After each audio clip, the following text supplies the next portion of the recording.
নমস্কাৰ। নলবাৰী জিলাৰ জানিগোগ গাঁৱৰ গাঁও প্ৰধান ৰীনা ডেকাই মোলৈ এটা পেকেট লৈ আহিছে আৰু তেখেতে কৈছে সন্মানীয় অসমৰ মুখ্যমন্ত্ৰী মহোদয়ে এই পেকেটটো দিছে, ৰঙালী বিহুৰ গ্ৰিটিংছ হিচাপে পঠাইছে। এইটো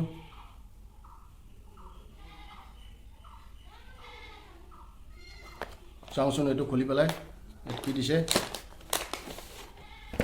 এখন সুন্দৰ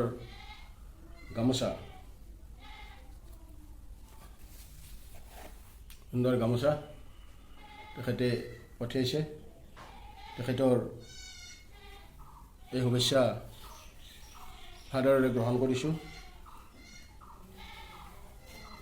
আৰু তেখেতলৈ মোৰ আন্তৰিক অভিনন্দন জ্ঞাপন কৰিছোঁ, যাতে তেখেতে অসমৰ আকাশত ভটা তৰাৰ নিচিনা জিলিকি থাকে।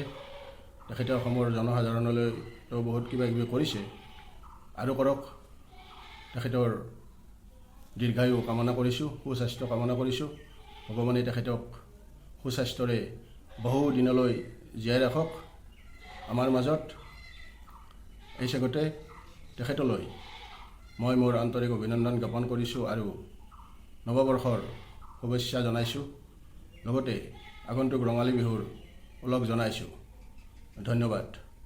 তেখেতলৈ আৰু এটা কথা ক'বলৈ বিচাৰিছোঁ যে বহাগে তেখেতলৈ উদ্যম আৰু শক্তি ঘূৰাই আনিব। তেখেতে আমাৰ মাজত আৰু অধিক উদ্যমেৰে জনসাধাৰণৰ মংগলৰ অৰ্থে কাম কৰি যাব, এই কামনা কৰিছোঁ।